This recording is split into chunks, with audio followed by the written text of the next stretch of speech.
എന്തിനാണ് ഗവൺമെൻറ് ഇത്രയും അഗ്രസീവായിട്ട് ethanol blending push ചെയ്യുന്നത്? കാരണം ഇപ്പോൾ പുതിയ പ്രൊഡക്ട്സ് എത്തനോൾ ബ്ലെൻഡിങ് റിലേറ്റഡ് ആണല്ലോ. ആദ്യം എനിക്ക് തോന്നിയിരുന്നത് ഇത് എൻവയോൺമെൻറ്റിന് വേണ്ടിയിട്ടാണ്.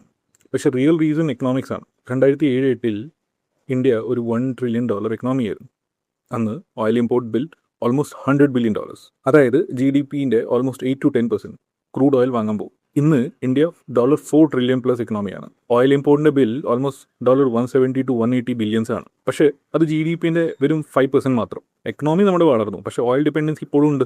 അതുകൊണ്ട് ഓരോ ലിറ്റർ പെട്രോളിൽ എത്തനോൾ ബ്ലെൻഡ് ചെയ്യുമ്പോൾ അത്രയും ക്രൂഡ് ഓയിൽ ഇമ്പോർട്ട് കുറയും. ഫോറിൻ എക്സ്ചേഞ്ച് സേവ് ചെയ്യാനും ഈ ഗ്ലോബൽ ഓയിൽ ഷോക്കിൻ്റെ ഇമ്പാക്റ്റും കുറയും. അതാണ് actually government real object. Environment ഒരു ബെനിഫിറ്റ് ആണ് ഓൾറെഡി, പക്ഷേ കോർ റീസൺ എനർജിയും എക്കണോമിക് സെക്യൂരിറ്റിയാണ്. എൻ്റെ ഒരു ഡിസഗ്രിമെൻറ്റ് മാത്രം, കമ്പൽസറി ബ്ലെൻഡിങ് വേണ്ട. പെട്രോൾ പമ്പിൽ നമുക്ക് ചോയ്സ് ഉണ്ടാവും. പ്യൂർ പെട്രോൾ വേണമെങ്കിൽ അത്, അല്ലെങ്കിൽ എത്തനോൾ ബ്ലെൻഡ് ചെയ്തിട്ടുള്ളതാണെങ്കിൽ അത്.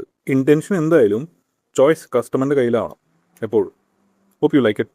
By for now.